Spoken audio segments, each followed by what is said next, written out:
ओम शांति। आज की अव्यक्त मुरली रिवाइज्ड कोर्स 6 जनवरी 88।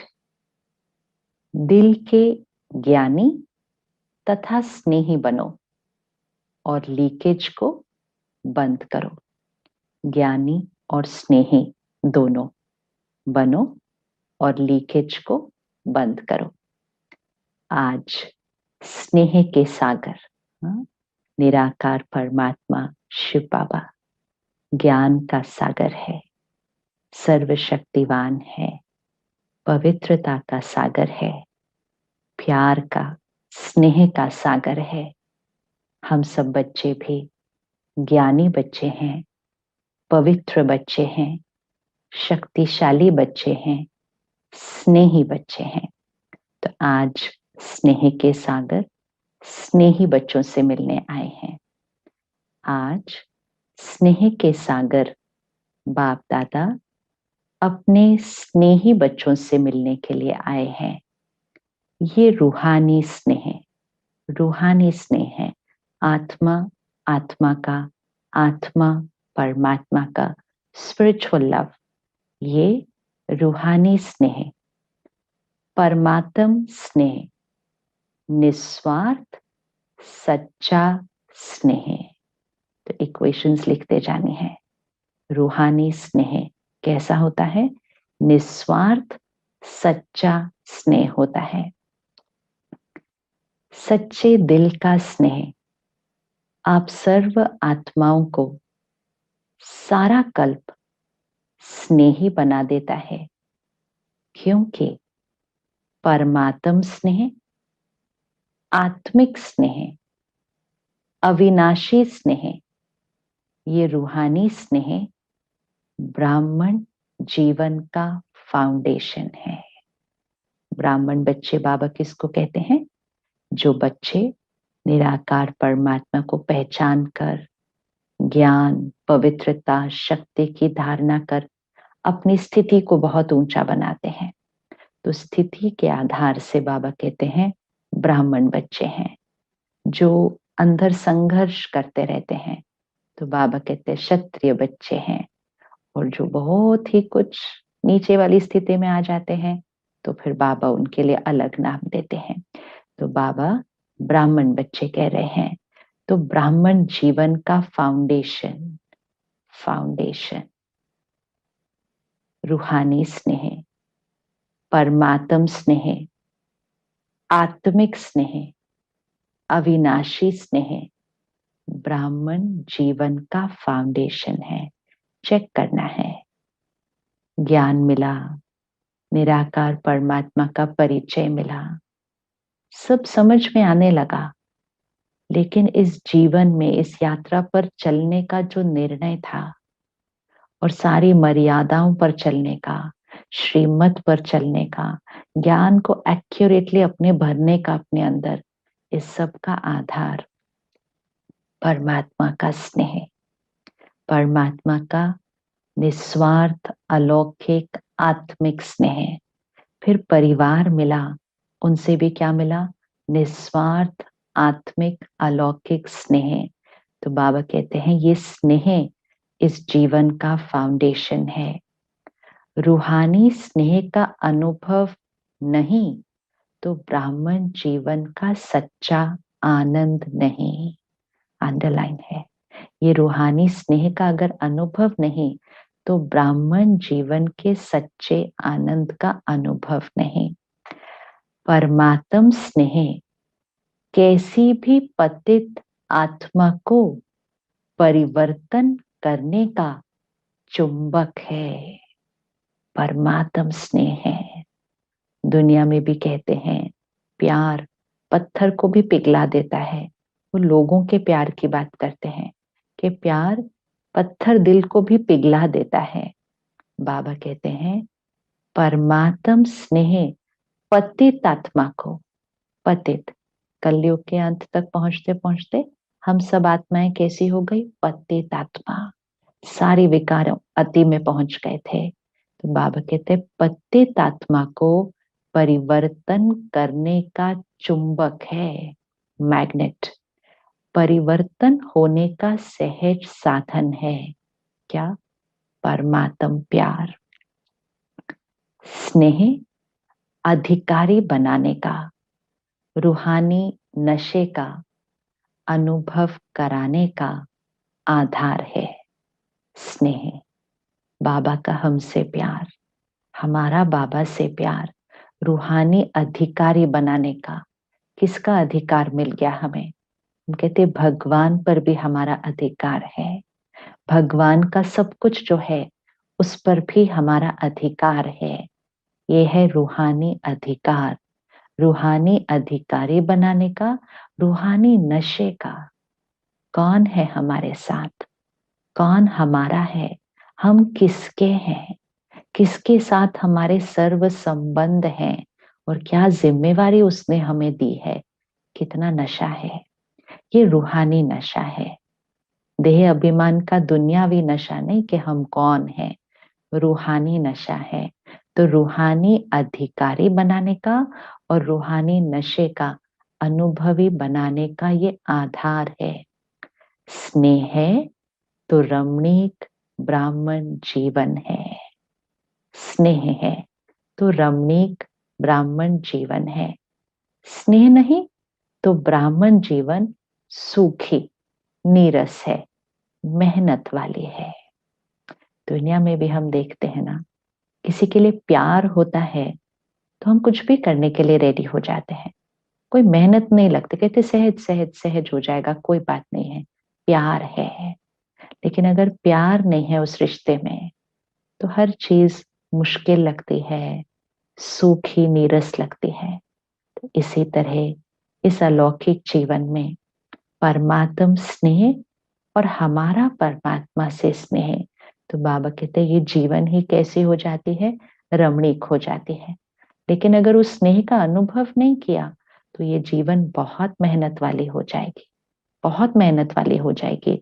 एक एक मर्यादा पर चलना, सुबह अमृत वेले रोज 4 बजे उठना, भोजन की परहेज करना, पवित्रता की धारणा करना, ये सब कैसे हो सकता है? कौन करने के लिए रेडी है आज ये किसी और के लिए? लेकिन आधार क्या था? परमात्मा का स्नेह। फिर उसके बाद तो अपने एक एक संस्कार को परिवर्तन करना, अपने सारे विकारों को, देह अभिमान अहंकार को खत्म करने के लिए रेडी हो जाना। किसके लिए? परमात्म स्नेह। तो बाबा कहते अगर वो अनुभव नहीं किया ना तो ये जीवन बड़ी मुश्किल लगेगी, मेहनत वाली और नीरस लगेगी। परमात्म स्नेह दिल का स्नेह है। लौकिक स्नेह दिल का टुकड़ा टुकड़ा कर देता है क्योंकि बट जाता है। लौकिक स्नेह और परमात्म स्नेह में क्या फर्क होता है? लौकिक स्नेह में अटैचमेंट हो जाती है, डिपेंडेंसी हो जाती है, एक्सपेक्टेशन हर्ट हो जाती है। तो लौकिक स्नेह में क्या होता है? इच्छाएं होती हैं, हम उस आत्मा के व्यवहार और गुणों पर निर्भर हो जाते हैं। फिर हमें उनसे एक्सपेक्टेशंस होती हैं, वो ऐसा करेंगे ऐसा करेंगे। जब वो नहीं करते हम हर्ट हो जाते हैं, दुखी हो जाते हैं, नाराज हो जाते हैं। हमें उनके लिए चिंता भी बहुत होती है। अगर ऐसा, मतलब बहुत सारी इमोशंस होती हैं। और ये सारी इमोशंस आत्मिक स्थिति को घटाती है। ये कारण है। स्नेह तो वहां भी है, लेकिन वो स्नेह में देह भान है। देह भान होने के कारण कई और कमजोरियां आ जाती हैं। अहंकार की आ जाती है, कभी अपमान की फीलिंग आ जाती है, कभी अपेक्षाएं बहुत होती हैं, मोह अति में चला जाता है, दुख भी होता है, चिंता भी होती है। हम कहते हैं हम उनसे बहुत प्यार करते हैं, हमारा बहुत स्नेह है, लेकिन ये सारी इमोशंस आ जाती हैं। और जब ये सारी इमोशंस आ जाती हैं तो आत्मिक स्थिति क्या होगी? आत्मा की शक्ति तो घटती जाएगी।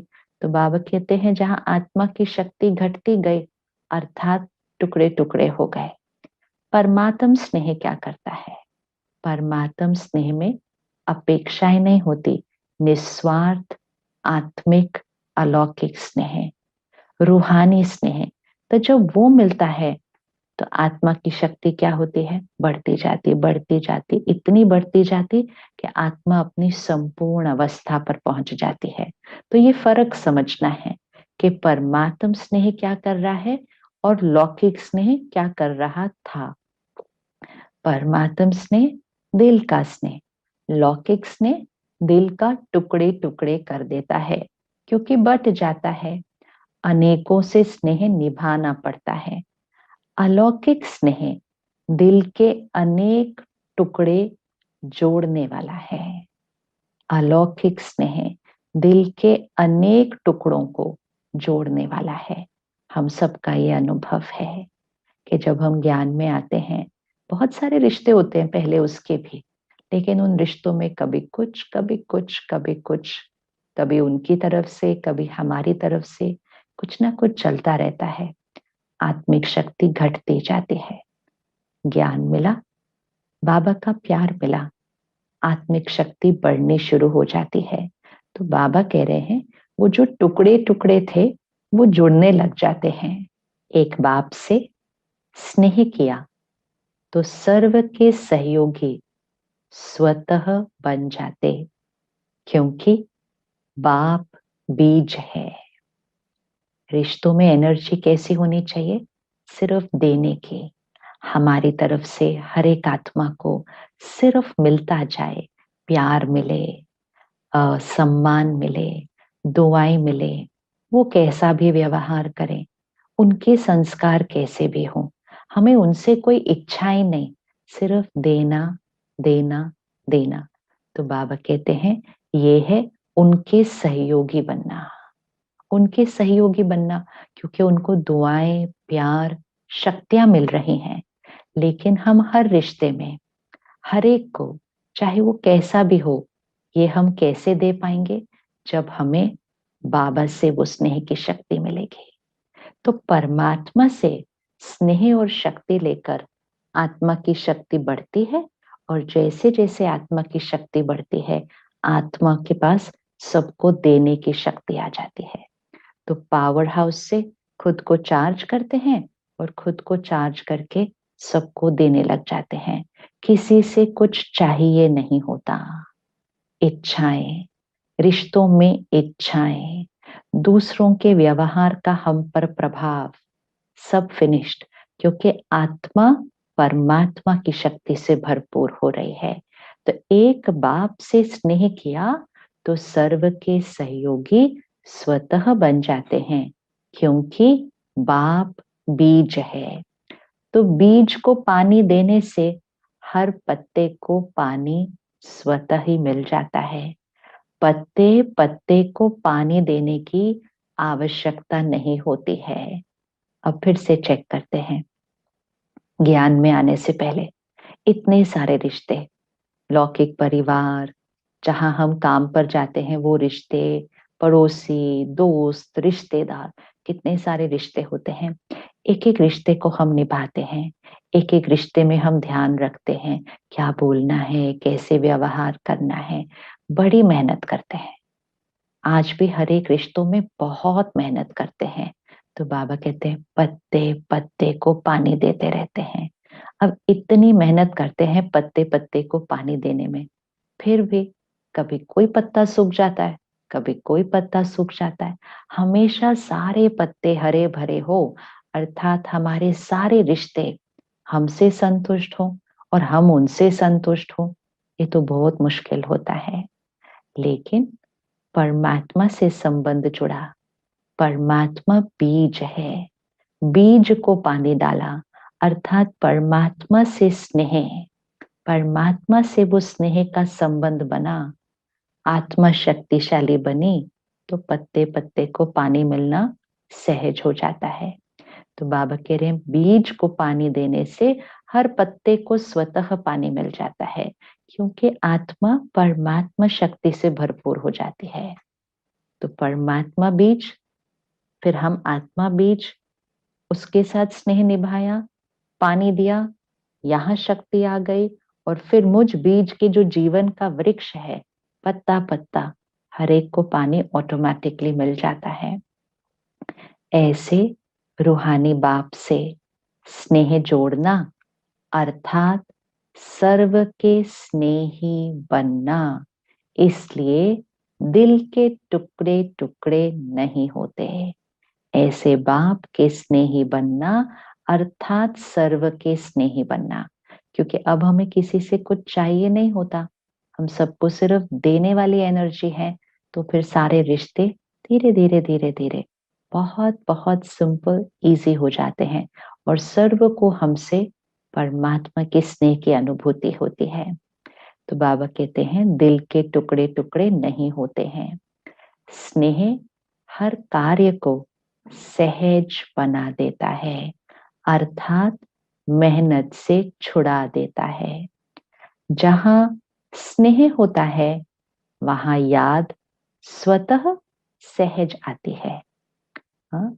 तो जहां स्नेह होता है, दुनिया में भी देखो जिनसे प्यार होता है उनको याद करना नहीं पड़ता, याद स्वतः आती है।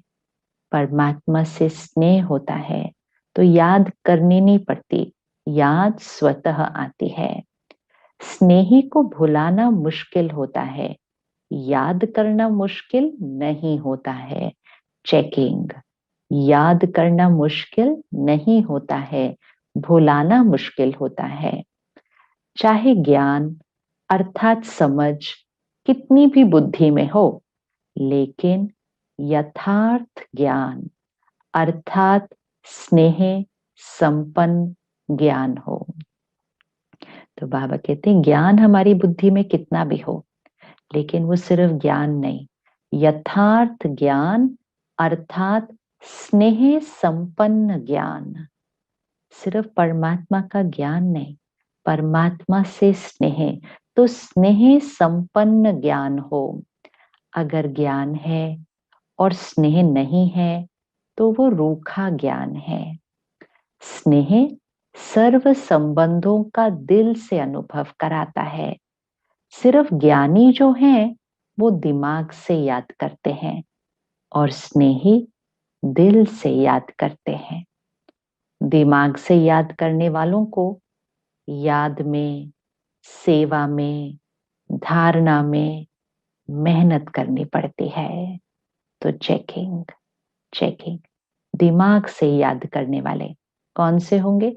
जो सिर्फ ज्ञानी हैं, तो वो ज्ञानी दिमाग से चलते हैं, दिमाग से याद करते हैं।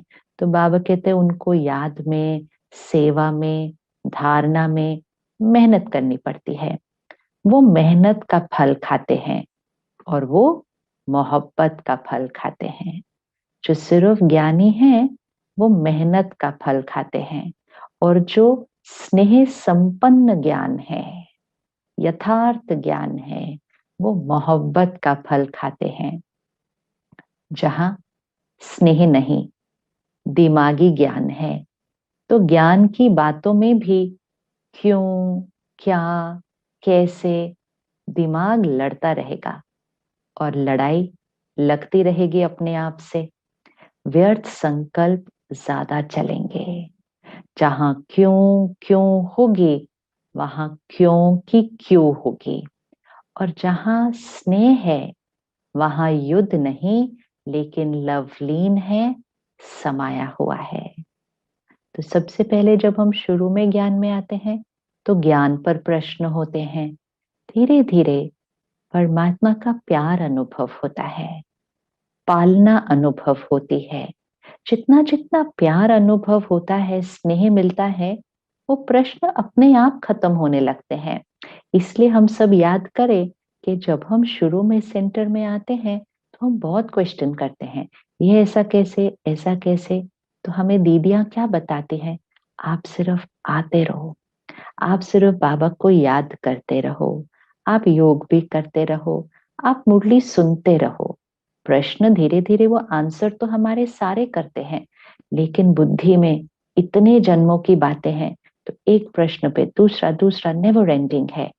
प्रश्नों का आंसर वो हमें देते हैं, लेकिन वो साथ साथ ये कहते हैं कि आप सिर्फ आते रहो, आते रहो।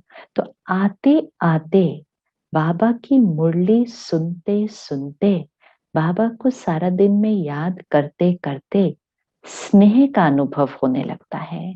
जब स्नेह का अनुभव होने लगता है, आत्मा की शक्ति बढ़नी शुरू हो जाती है। जब आत्मा की शक्ति बढ़नी शुरू हो जाती है, देह अभिमान, अहंकार खत्म होना शुरू होता है। फिर फिर वो बातें समझना बहुत इजी हो जाता है, क्योंकि हमारा अहंकार ही तो हमें वो बातें समझने नहीं देता है। तो ये होता है शुरू में। फिर अब हम ज्ञान में चल रहे हैं, बाबा से स्नेह है, सब ज्ञान समझ में अच्छे से आ गया है। लेकिन अगर सारा दिन में ज्ञान को यूज नहीं करते हैं ठीक से, फिर हम क्यों ऐसा, उसने ऐसा क्यों किया, ड्रामा में मेरा ये वाला पार्ट क्यों है, तो बड़ा क्यों आता है। ये क्यों भी अगर आ रहा है, चेकिंग है, अर्थात बाबा से स्नेह की कमी है। स्नेह का पानी डालने की जरूरत है। स्नेह हो तो कभी भी उसका ज्ञान भूलेगा नहीं, उसकी बताई हुई बातें भूलेंगे नहीं। हर चीज बताई है भगवान ने, हर एक आत्मा का पाठ है, भगवान हमारे साथ है, भगवान हमें यूज कर रहा है। ड्रामा में हमारे साथ अकल्याण कुछ हो नहीं सकता। ये स्नेह हो तो हर बात पर विश्वास, निश्चय हो, तो कभी भी किसी भी सीन में क्यों क्यों क्यों नहीं चलेगा। तो बाबा कहते हैं, अगर क्यों क्यों क्यों करते रहते हैं तो क्यों की क्यों होगी। और जहां स्नेह है वहां युद्ध नहीं, लेकिन लवलीन समाया हुआ है। जिससे दिल का स्नेह होता है, तो स्नेह की बातों में क्यों क्या नहीं उठता है। जैसे परवाना क्षमा के स्नेह में क्यों क्या नहीं करता, न्योछावर हो जाता है। परवाना क्षमा के स्नेह में न्योछावर हो जाता है। वैसे परमात्म स्नेही आत्माएं स्नेह में समाई हुई रहती हैं। कई बच्चे बाप से रू रिहान करते, ये कंप्लेंट करते हैं, हाँ, तो भगवान से भी शिकायत करते हैं कि ज्ञान तो बुद्धि में बहुत है, ब्राह्मण भी बन गए, आत्मा को भी जान गए, बाप का भी पूरा परिचय जान गए, संबंधों का भी पता है, चक्र का भी ज्ञान है, रचयिता और रचना का भी सारा ज्ञान है। फिर भी अब ये शिकायत सुननी है और अपनी चेकिंग करनी है कि बाबा हमें सब कुछ पता है, आत्मा, परमात्मा, सर्व संबंध, चक्र, रचयिता, रचना, सब कुछ पता है। फिर भी याद सहज क्यों नहीं रहती है। ये कंप्लेंट है बच्चों की भगवान से। आनंद का व शक्ति का, शांति का सदा अनुभव क्यों नहीं होता है। मेहनत से क्यों याद आती है, निरंतर याद क्यों नहीं रहती है। हाँ, ये हम सब क्वेश्चन करते हैं कि बाबा निरंतर याद क्यों नहीं रहती है, याद करना क्यों पड़ता है, मेहनत से क्यों याद करना पड़ता है। निरंतर याद रहे, वो अवस्था हमारी बन जाए। तो हम सब बाबा से ये क्वेश्चन कभी ना कभी जरूर करते हैं। तो बाबा आज हमें हमारे ही क्वेश्चन सुना रहे हैं। बाबा कहते, बच्चे कहते हैं, बार बार याद भूलती क्यों है। हाँ, क्योंकि हम चाहते हैं ना कि बाबा की याद कभी न भूले। तो हम बाबा से कहते हैं, बाबा बार बार याद भूलती क्यों है। इसका कारण, क्योंकि ज्ञान दिमाग तक है, ज्ञान के साथ साथ दिल का स्नेह कम है, दिमागी स्नेह है। अब ये भी आज बैठकर इस पे चिंतन करना है। दिल का स्नेह क्या होता है और दिमागी स्नेह क्या होता है। बाबा कहते, दिमागी स्नेह है, मैं बच्चा हूं, वो बाप है, दाता है, विधाता है, दिमागी ज्ञान है। लेकिन यही ज्ञान जब दिल में समा जाता है, तो स्नेह की निशानी क्या दिखाते हैं? दिल। तो ज्ञान और स्नेह कंबाइंड हो जाता है। ज्ञान बीज है, लेकिन पानी स्नेह है। इक्वेशन। ज्ञान बीज है, पानी स्नेह है। अगर बीज को पानी नहीं मिलेगा तो फल नहीं देगा। ऐसे ज्ञान है लेकिन दिल का स्नेह नहीं तो प्राप्ति का फल नहीं मिलता। इसलिए मेहनत लगती है। तो दिल का स्नेह आज चेकिंग करते जाएं। जहां दिल का स्नेह होता है वहां हर बात सही लगती है, हर बात याद रहती है, हर बात को हम आंख बंद करके स्वीकार कर लेते हैं, इम्प्लीमेंट करते हैं। बाबा ने कहा बाबा ने कहा है ड्रामा की हर सीन कल्याणकारी है, कल्याणकारी है। दिमाग का ज्ञान होगा तो इसमें क्या कल्याण है? मेरा पार्ट तो ऐसा बन नहीं रहा है। बाबा ने कहा हर आत्मा कुछ भी करे, कैसे भी करे, आप उसको शुभकामनाएं, दुआएं, दिल का स्नेह है। बाबा ने कहा है आत्मा करना शुरू कर देती है। दिमाग का ज्ञान है तो बाबा कहते क्या बोलेंगे हम? फिर हम बोलेंगे बाबा ने तो कहा, लेकिन कैसे हर टाइम दुआएं दे, कैसे शुभकामनाएं? मतलब वो कुछ भी करते रहे, हम दुआएं और शुभकामनाएं दे, कैसे? मेहनत, मेहनत। और जब हम इन बातों में उलझते हैं फिर याद निरंतर कैसे टिक सकती है? निरंतर याद का टिकना अर्थात हर संकल्प, बोल, कर्म ज्ञान के आधार, श्रीमत के आधार, संपूर्ण रीति भगवान की हर बात को स्वीकार कर लिया है और स्वीकार करके उस हर बात पर ही जीवन चल रहे हैं, कॉपी कर रहे हैं, फॉलो फादर कर रहे हैं। तो फिर आत्मा शुद्ध रहेगी, पवित्र रहेगी, कोई डिस्टर्बेंस नहीं आएगी। और जितना शुद्ध पवित्र रहेगी वो याद निरंतर रहेगी। तो बाबा कहते ज्ञान बीज है, स्नेह पानी है। स्नेह अर्थात सर्व प्राप्ति के, सर्व अनुभव के सागर में समाया हुआ। जैसे लौकिक दुनिया में भी देखो, स्नेह की छोटी सी गिफ्ट कितनी प्राप्ति का अनुभव कराती है।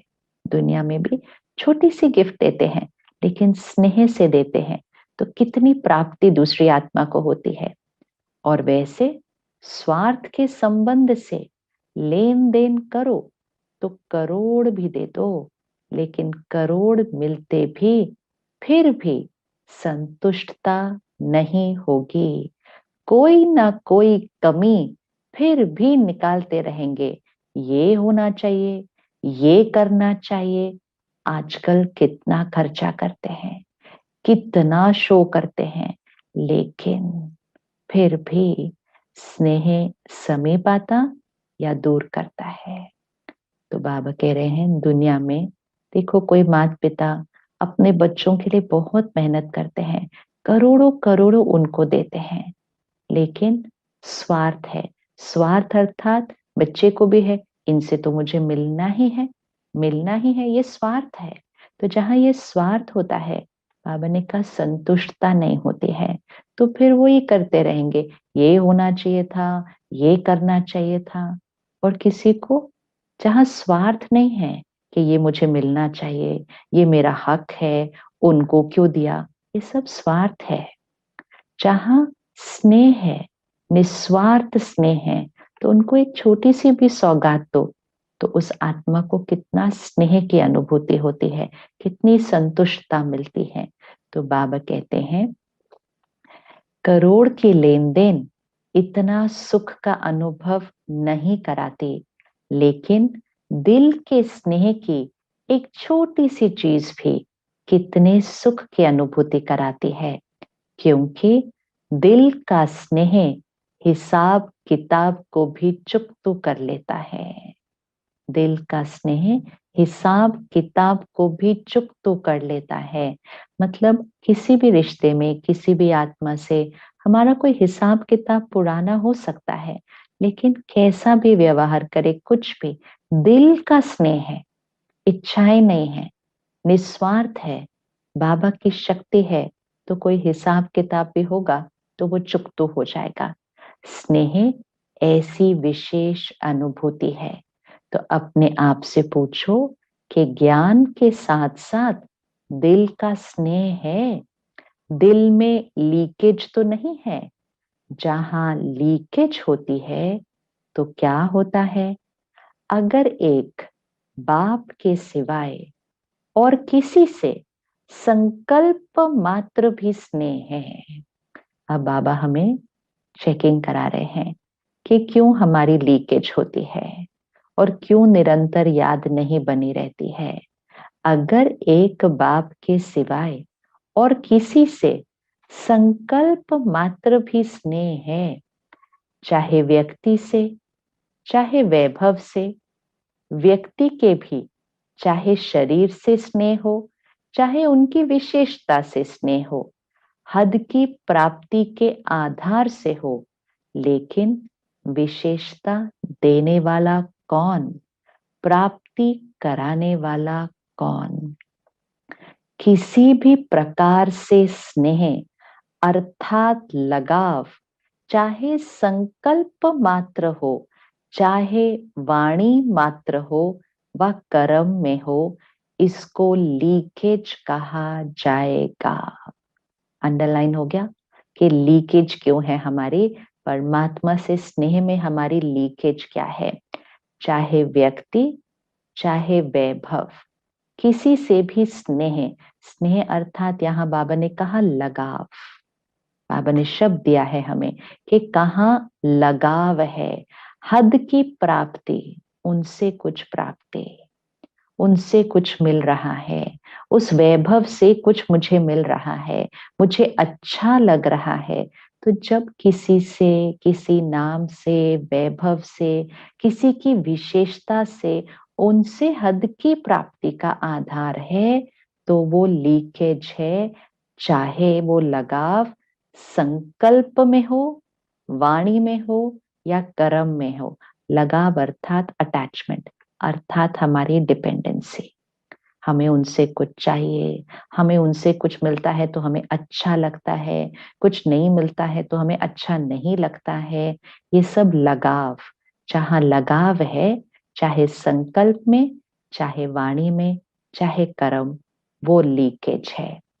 कई बच्चे बहुत भोलेपन में कहते हैं लगाव नहीं है लेकिन अच्छा लगता है, चाहते नहीं है लेकिन याद आ जाती है। अब चेकिंग, यहाँ किस किस की याद आती है? ये जीवन, अलौकिक जीवन, इस जीवन में कैसे जीना है? सबके साथ जीना है, सबके साथ, किसी भी रिश्ते से दूर नहीं होना। सब रिश्ते निभाने हैं, बहुत प्यार से निभाने हैं, सबके साथ जीना है, सबकी सेवा करनी है। लेकिन यहाँ कौन रहना चाहिए? बाबा, बाबा का ज्ञान। तो यहाँ अपने को भरपूर रख, हर संबंध में सबको देना है, हर संबंध में, सेवा में सिर्फ देना है। कोई लगाव नहीं कि वहां से कुछ चाहिए, उधर से मुझे कुछ अच्छा फील हो रहा है या कुछ अच्छा नहीं फील हो रहा, वहां लगाव है। तो बाबा कहते हैं लगाव की निशानी संकल्प, बोल और कर्म से झुकाव, डिपेंडेंसी, झुकाव, उसकी तरफ झुकाव। होना किधर चाहिए हमारी स्थिति? उधर। स्थिति किसकी तरफ झुक जाती है? उधर। तो हमारी मन की स्थिति उस तरफ झुक जाती है, उनके प्रभाव में आ जाती है। तो बाबा कह रहे हैं संकल्प, बोल और कर्म से झुकाव, इसलिए लीकेज होने के कारण शक्ति नहीं बढ़ती। अंडरलाइन। किसी के प्रति भी झुकाव, लगाव, किसी पर निर्भर, किसी से कुछ चाहिए, चाहे व्यक्ति, चाहे वैभव, चाहे वस्तु, किसी पर भी अगर मेरी मन की स्थिति डिपेंडेंट है, अच्छा फील करती है या अच्छा नहीं फील करती है किसी भी इस दुनिया की चीज से, तो बाबा ने कहा शक्ति कम होती है, शक्ति नहीं बढ़ती, क्योंकि वो सब कुछ लीकेज का कारण है। तो रहना सबके बीच, लेकिन यहाँ सिर्फ उसकी याद, कहीं और झुकाव नहीं। ज्ञान से पहले हमारी जीवन कैसी थी, उसको याद करने बैठते थे, कितना प्रबंध करते थे, तो भी यहाँ सबकी याद आती रहती थी। अब ऑपोजिट करना है, रहना सबके बीच है, सबके साथ सेवा करनी है, लेकिन यहाँ सिर्फ उसकी याद। तो हमें आता है क्या करना है। ज्ञान से पहले हमने किया था, लेकिन ऑपोजिट किया था। अब ज्ञान में ऑपोजिट, सबके बीच, और यहाँ सिर्फ और सिर्फ परमात्मा की याद, ज्ञान, आज्ञा, शिक्षाएं, सिर्फ उसका प्रभाव। यहां से किसी का प्रभाव नहीं, यहां से कोई प्राप्ति नहीं, सारी प्राप्तियां सिर्फ परमात्मा से। तो बाबा कहते हैं लीकेज होने के कारण शक्ति नहीं बढ़ती, और शक्तिशाली न होने के कारण बाप को याद करने में मेहनत लगती है। कितना सिंपल इक्वेशन दिया। तो बाबा कहते हम बाबा से पूछते, बाबा मेरी याद निरंतर क्यों नहीं होती, याद टूटती क्यों है, याद करना क्यों पड़ता है। सिंपल फॉर्मूला मिल गया, लीकेज। और लीकेज क्या है, यहां से किसी का, किसी चीज का, किसी बात का आत्मा पर प्रभाव, शक्ति बढ़ती नहीं, याद करने में मेहनत लगती है, और मेहनत होने के कारण संतुष्टता नहीं रहती। आत्मा जितनी भरपूर उतना संतुष्टता, मेहनत, लीकेज, याद की शक्ति नहीं, तो संतुष्टता नहीं। जहां संतुष्टता नहीं, वहां अभी अभी याद की अनुभूति से मस्ती में मस्त हो जाएंगे, और अभी अभी फिर दिल शिकस्त होंगे, क्योंकि लीकेज होने के कारण शक्ति थोड़ा टाइम भरती, सदा नहीं रहती। इसलिए सहज निरंतर योगी बन नहीं सकते। तो सुबह सुबह अमृत वेले बैठे, बड़े प्यार से बाबा को याद किया, शक्ति भरी, मुरली सुनी, स्टडी किया, नशा चढ़ गया, ज्ञान भर गया आत्मा के अंदर, आत्मा भरपूर। तो बाबा कहते अनुभूति की मस्ती में मस्त रहते हैं। फिर सेवा में आए, कार्य व्यवहार में आए, कहीं लीकेज हुआ, दिल शिकस्त। तो बाबा कहते हैं इसलिए निरंतर योगी बन नहीं सकते। तो चेक करो, कोई व्यक्ति व वैभव में लगाव तो नहीं है, अर्थात लीकेज तो नहीं है। आज चेक करो होमवर्क, कोई व्यक्ति व वैभव में लगाव तो नहीं है, अर्थात लीकेज तो नहीं है। ये लीकेज लवलीन स्थिति का अनुभव नहीं कराएगा। वैभव का प्रयोग भले करो, लेकिन योगी बन प्रयोग करो। वैभव, सब कुछ जो हमें मिलता है ये वैभव है। बाबा कहते हैं वैभव तो मिलेगा, भगवान के बच्चे हैं, प्रयोग करो, लेकिन योगी बन के प्रयोग करो। तो योगी जीवन अर्थात क्या, योगी जीवन अर्थात सबके बीच सब कुछ प्रयोग करते हुए, लेकिन स्थिति उनमें से किसी पर भी निर्भर नहीं। यह है योगी जीवन। भोगी जीवन क्या था, सबके बीच, सबके साथ रहते हुए, सब कुछ प्रयोग करते हुए, लेकिन हर चीज पर निर्भर। इसलिए कभी उदास, कभी नाराज, कभी खुश, कभी बहुत शांत, कभी निराश, क्योंकि यहाँ पर निर्भर। तो जब हम यहाँ पर किसी भी चीज पर निर्भर होंगे, स्थिति डाउन, भोगी जीवन, सफरिंग भोगना होगी। योगी जीवन, योगी जीवन सब कुछ करते हुए, सब कुछ यूज भी करते हुए, आज हमारे पास सब समान है। तो बाबा कहते वैभव होगा, वस्तु होगी, व्यक्ति होंगे, लोग होंगे, रिश्ते होंगे, इतना बड़ा अलौकिक परिवार मिला, सब कुछ होगा, लेकिन स्थिति योगी, यहाँ किसी पर निर्भर नहीं। तो योगी बनकर प्रयोग करेंगे।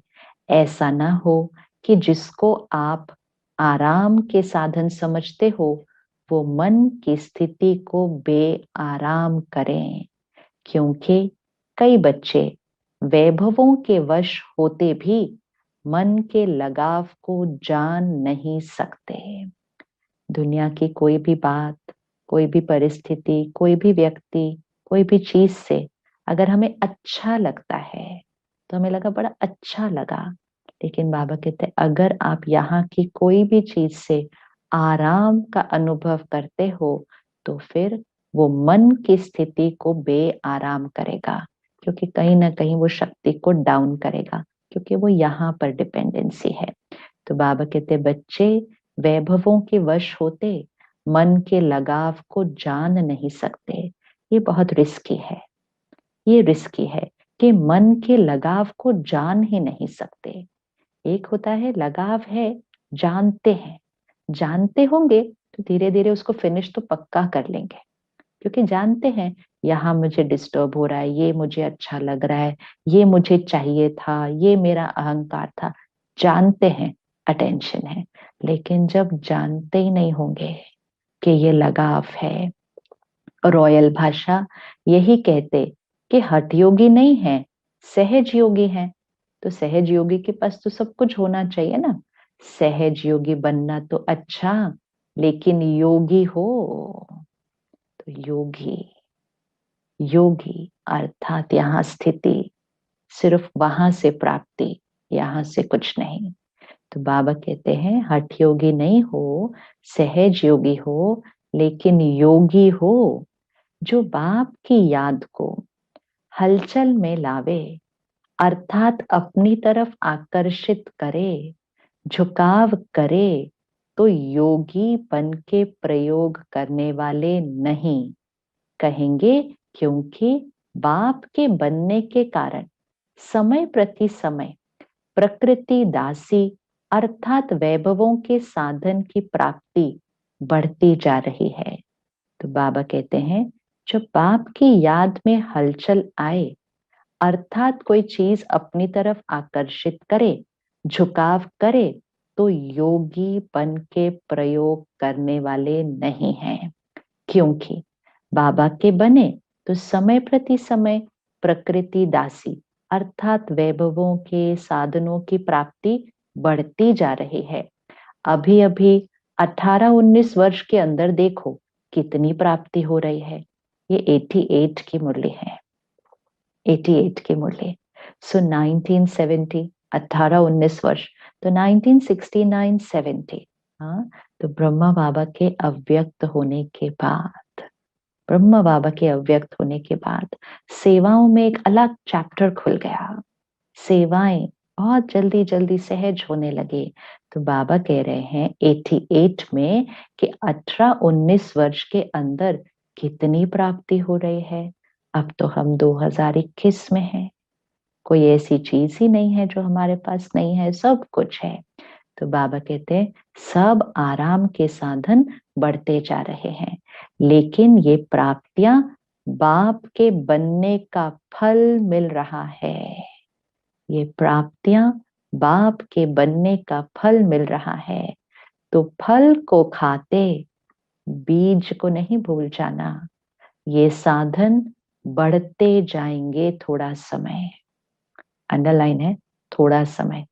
ये साधन बढ़ते जाएंगे थोड़ा समय, लेकिन आराम में आते राम को नहीं भूल जाना।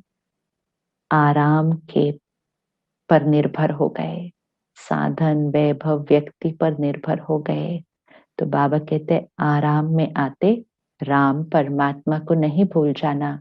सच्ची सीता रहना, मर्यादा की लकीर से संकल्प रूपी अंगूठा भी नहीं निकालना।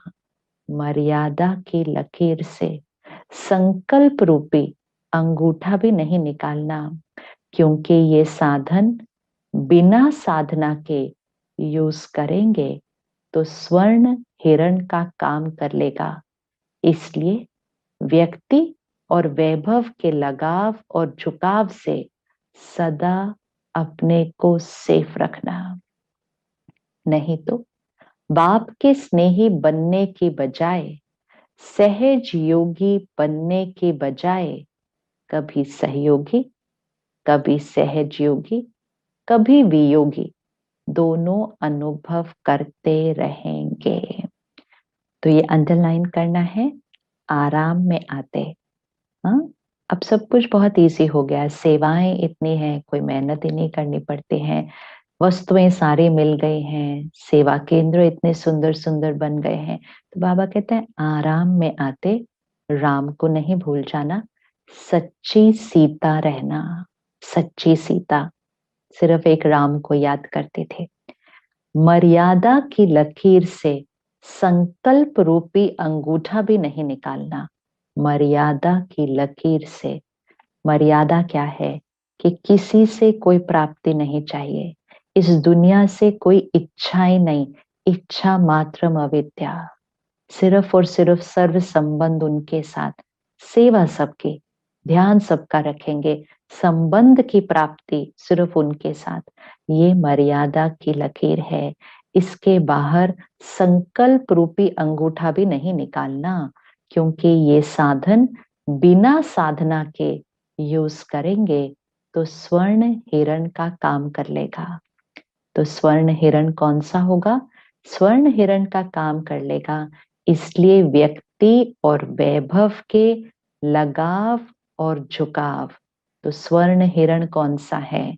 व्यक्ति और वैभव के लगाव और झुकाव से सदा अपने को सेफ रखना, नहीं तो बाप के स्नेही बनने के बजाय, सहज योगी बनने के बजाय, कभी स्नेही, कभी सहज योगी, कभी वियोगी। कभी कभी बाबा की याद नहीं आएगी, टिकेगी नहीं, श्रीमत पर नहीं चलेंगे, इस दुनिया से इच्छाएं बहुत हो जाएंगी। तो बाबा कहते हैं कभी कभी ये, कभी कभी वो, दोनों अनुभव करेंगे, निरंतर योगी नहीं अनुभव करेंगे। कभी याद, कभी फरियाद, ऐसी अनुभूति में रहेंगे और कंप्लेंट भी कभी पूरी नहीं होगी। कभी याद, कभी फरियाद। व्यक्ति और वैभव के झुकाव की निशानी, अंडरलाइन, व्यक्ति और वैभव के झुकाव की निशानी, एक तो सुनाई, कभी सहज योगी, कभी योगी, कभी फरियादी। दूसरी बात, ऐसी आत्मा को प्राप्त सब होगा। तो दूसरी बात, अब बाबा चेकिंग करा रहे हैं कि हम कौन सी वाली आत्मा है। अगर हमारा कहीं भी झुकाव है तो पहला साइन क्या था? कभी योगी, कभी सहज योगी, कभी फरियादी, वियोगी, कंप्लेंट करने वाले, याद नहीं टिक रही, वो पहला साइन। दूसरा साइन, ऐसी आत्मा को प्राप्त सब होगा, चाहे साधन, चाहे सहयोग, चाहे स्नेह, लेकिन लीकेज वाली आत्मा प्राप्त होते भी कभी संतुष्ट नहीं होगी। अंडरलाइन, संतुष्ट नहीं होगी। उनके मुख से सदैव किसी न किसी प्रकार की असंतुष्टता के बोल न चाहते भी निकलते रहेंगे। दूसरे ऐसे अनुभव करेंगे कि इनको तो बहुत मिलता, इनके जितना किसी को भी नहीं मिला, लेकिन वो आत्मा सदा अपने को अप्राप्ति का, दुख का वर्णन करती रहेगी। लोग कहेंगे इन जैसा सुखी कोई नहीं, और वो कहेंगे मेरे जैसा दुखी कोई नहीं, क्योंकि गैस का गुब्बारा है। गैस का गुब्बारा क्या होता है? जब बढ़ता है तो बहुत ऊंचा जाता है, जब खत्म होता है तो कहाँ गिरता है? गैस का गुब्बारा है। देखने में कितना सुंदर लगता है उड़ता हुआ, लेकिन अल्पकाल का होता है, कभी अपने भाग्य से संतुष्ट नहीं होंगे। तो बाबा ने आज सूक्ष्म चेकिंग हमारी करा दी, सब कुछ होते हुए भी संतुष्ट नहीं, दुख का भी अनुभव करते हैं। तो बाबा कह रहे सब कुछ होगा, लेकिन गैस के गुब्बारे की तरह ऊपर उड़ेगा बहुत जल्दी, दिखने में भी बहुत सुंदर लगेगा, लेकिन फिर जब गिरेगा। तो बाबा कहते हैं अपने भाग्य से संतुष्ट नहीं होंगे, सदैव कोई न कोई को अपने भाग्य के अप्राप्ति के निमित्त बनाते रहेंगे। ये ऐसा करता, ये ऐसा होता, इसलिए मेरा भाग्य ऐसा है। अंडरलाइन, ये भी चेकिंग। सदैव कोई न कोई को अपने भाग्य के अप्राप्ति के निमित्त बनाते रहेंगे। ये ऐसा करता, ये ऐसा होता, इसलिए मेरा भाग्य नहीं है। भाग्य विधाता भाग्य बनाने वाला है। जहां भाग्य विधाता भाग्य बना रहा है, उस परमात्म शक्ति के आगे आत्मा की शक्ति भाग्य को हिला नहीं सकती। अंडरलाइन, बहुत अच्छे से अंडरलाइन। कभी कभी लौकिक में भी हमें लगता है हम बंधन में हैं, परिवार वाले हमें सहयोग नहीं दे रहे हैं, ये सहयोग नहीं दे रहे इसलिए मेरा भाग्य इतना अच्छा नहीं बन रहा, इसलिए मेरा पाठ ऊंचा नहीं बन रहा, इसलिए मेरी स्थिति अच्छी नहीं बन रही। कभी सेवा में भी हम कहते हैं इन्होंने ऐसा किया, इनको चांस मिला, उसको नहीं मिला, मुझे मिलता इसलिए नहीं हुआ। ये सब बातें, ये सब बातें बाबा कहता है किसी ना किसी को अपनी अप्राप्ति के लिए निमित्त बनाते रहेंगे। बाबा की लाइन सुनते हैं, भाग्य विधाता भाग्य बनाने वाला है। जहां भाग्य विधाता भाग्य बना रहा है, उस परमात्म शक्ति के आगे आत्मा की शक्ति भाग्य को हिला नहीं सकती। तो अगर हमारे को एक भी संकल्प आता है कि किसी आत्मा की वजह से हमारा भाग्य ठीक नहीं बन रहा, तो ये भी बाबा से स्नेह की कमी, भगवान पर निश्चय की कमी कि भाग्य विधाता हमारा भाग्य बना रहा है। एक दो आत्माएं क्या, पूरी सृष्टि भी इकट्ठी हो जाए तो हमारे भाग्य को हिला नहीं सकते, हिला नहीं सकती।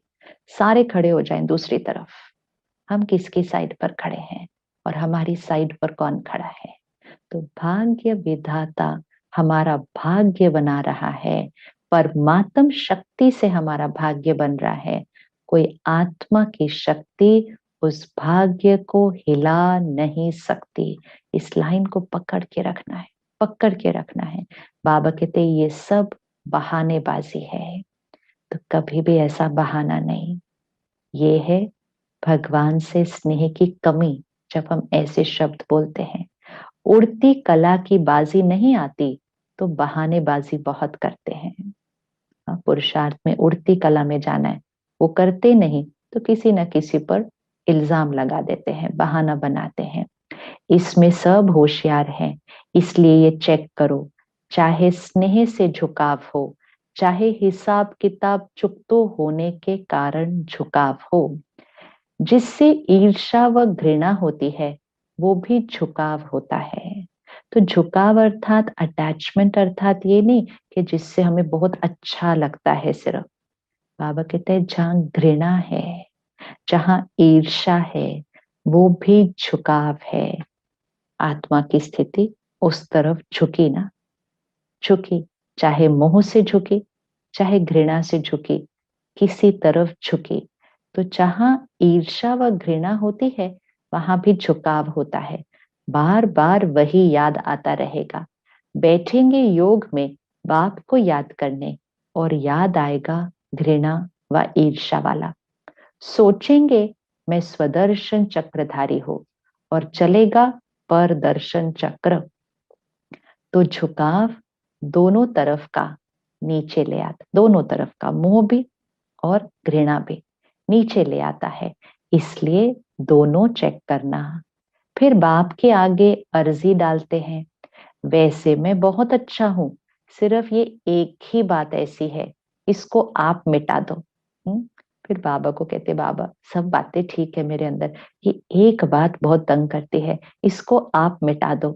तो बाप मुस्कुराते हैं, हिसाब आपने बनाया और चुप तो बाप करे, चुप तो करावे, ये बात ठीक है, लेकिन चुप तो करे, ये बात ठीक नहीं है। तो हम बाबा को ये कह सकते हैं, बाबा मेरी ये सारी बातें ठीक है, सिर्फ एक बात सेटल करने में मुझे थोड़ी सी मेहनत लग रही है।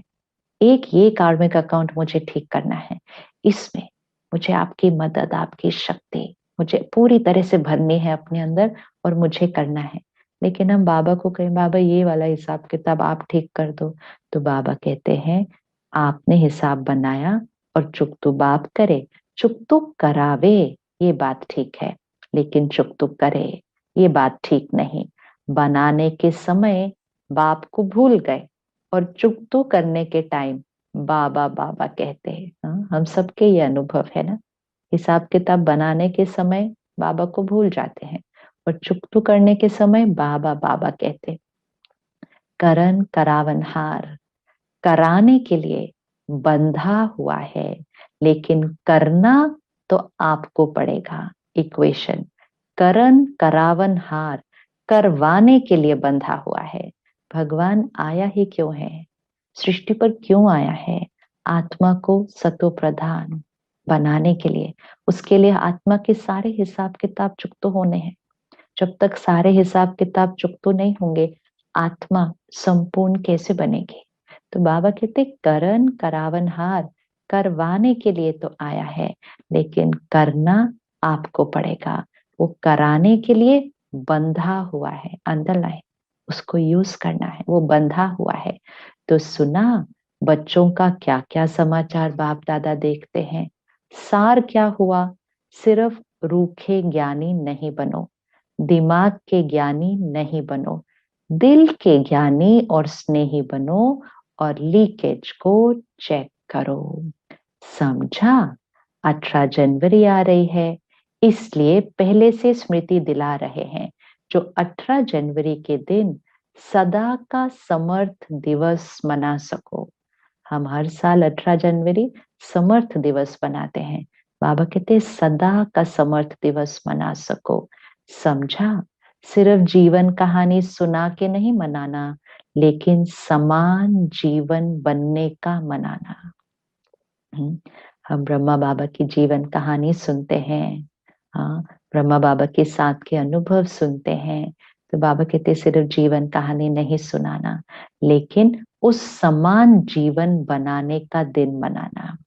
अच्छा, सदा व्यक्ति और वैभव के झुकाव से न्यारे, बाप के स्नेह में समाये हुए, सदा यथार्थ ज्ञान और दिल के स्नेह दोनों में कंबाइंड स्थिति का अनुभव करने वाले, सदा योगी बन साधना की स्थिति से साधनों को कार्य में लाने वाले, सदा स्नेही दिल में समाये हुए बच्चों को दिलाराम बाप की याद प्यार और नमस्ते। हम बच्चों की बाप दादा को दिल से याद प्यार और नमस्ते और शुक्रिया। पार्टियों से अव्यक्त बाप दादा की मुलाकात। अपने को डबल हीरो समझते हो? हीरे तुल्य जीवन बन गई तो हीरो समान बन गए, और सृष्टि ड्रामा के अंदर आदि से अंत तक हीरो पार्ट बजाने वाले हो। तो हीरे तुल्य जीवन और पूरे सृष्टि चक्र में हीरो पार्ट, तो डबल हीरो। तो डबल हीरो हो गए ना। कोई भी हद के ड्रामा में पार्ट बजाने वाले हीरो एक्टर गाए जाते हैं, लेकिन डबल हीरो कोई नहीं होता, और आप डबल हीरो हो। बाप के साथ पार्ट बजाना ये कितना बड़ा भाग्य है। तो सदा इस श्रेष्ठ भाग्य को स्मृति में रख आगे बढ़ते रहो। रुकने वाले तो नहीं हो ना। जो थकता नहीं है वो रुकता नहीं है, बढ़ता रहता है। तो आप रुकने वाले हो या थकने वाले हो? अकेले होते हैं तो थकते हैं, बोर हो जाते हैं तो थक जाते हैं, लेकिन जहां साथ है वहां सदा ही उमंग उत्साह होता है। कोई भी यात्रा पर जाते हैं तो क्या करते हैं? संगठन बनाते हैं। क्यों बनाते हैं? संगठन से, साथ से, उमंग उत्साह से आगे बढ़ते जाते हैं।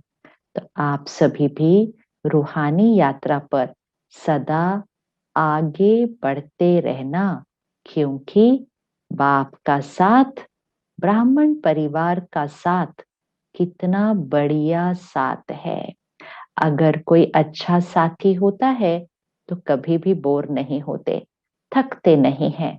तो सदा आगे बढ़ने वाले, सदा ही हर्षित रहने वाले, सदा खुशी में नाचते रहते हैं। तो वृद्धि को पाते रहते हो ना। वृद्धि को प्राप्त होना ही है, क्योंकि जहां भी, जिस कोने में भी बिछड़े हुए बच्चे हैं, वहां वो आत्माएं समीप आनी ही है। इसलिए सेवा में वृद्धि होती रहती है।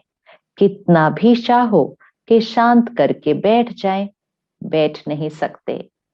सेवा बैठने नहीं देगी, आगे बढ़ाएगी, क्योंकि जो आत्माएं बाप की थी वो बाप की फिर से बननी है। अच्छा, मुख्य भाइयों से अव्यक्त बाप दादा की मुलाकात। पांडव सोचते हैं कि शक्तियों को चांस अच्छा मिलता है। पांडव भाई, शक्तियां बहनें। पांडव सोचते हैं कि शक्तियों को चांस अच्छा मिलता है, दादियां बनना अच्छा है।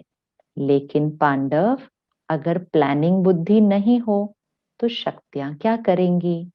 अंतिम जन्म में भी पांडव बनना कम भाग्य नहीं है, क्योंकि पांडवों की विशेषता तो ब्रह्मा बाप के साथ ही है। तो पांडव कम नहीं है। पांडवों के बिना शक्तियां नहीं, शक्तियों के बिना पांडव नहीं। चतुर्भुज की भी दो भुजा वो है, दो भुजा वो है। हाँ, तो दो भुजा लक्ष्मी, दो भुजा नारायण। तो बाबा कह रहे यहाँ भी पांडव भी, शक्तियां भी। इसलिए पांडवों की विशेषता अपनी निमित्त सेवा इन दादियों को मिली हुई है, इसलिए ये करती हैं। बाकी सदा पांडवों के लिए शक्तियों को, और शक्तियों के लिए पांडवों को स्नेह है, रिगार्ड है, और सदा रहेगा। शक्तियां पांडवों को आगे रखती हैं, इसमें ही सफलता है। और पांडव शक्तियों को आगे रखते हैं, इसमें ही सफलता है। पहले आपका पाठ दोनों का पक्का है। पहले आप कहते, खुद भी पहले आप हो जाएंगे। बाप बीच में है तो झगड़ा है ही नहीं। पांडवों को बुद्धि का वरदान अच्छा मिला हुआ है। जिस कार्य के निमित्त बने हुए हो, उनको वही विशेषता मिली हुई है, और हरेक की विशेषता एक दो से आगे है। इसलिए आप निमित्त आत्माएं हो।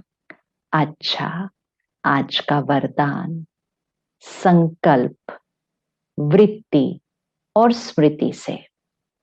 संकल्प थॉट, वृत्ति एटीट्यूड, स्मृति कॉन्शियसनेस। क्या स्मृति है हमारी? संकल्प, वृत्ति और स्मृति से व्यर्थ को समाप्त करने वाले सच्चे ब्राह्मण संपूर्ण पवित्र भव। संकल्प, वृत्ति और स्मृति से व्यर्थ, वेस्ट को खत्म करने वाले सच्चे ब्राह्मण संपूर्ण पवित्र भव। अपने संकल्प, वृत्ति और स्मृति को चेक करो। ऐसे नहीं कुछ गलत हो गया, पश्चाताप कर लिया, माफी मांग ली, छुट्टी हो गई।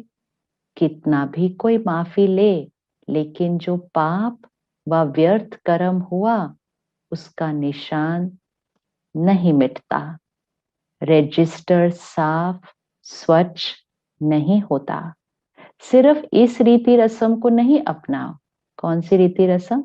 गलती हुई, फिर क्षमा मांग ली, पश्चाताप कर लिया, छुट्टी हो गई।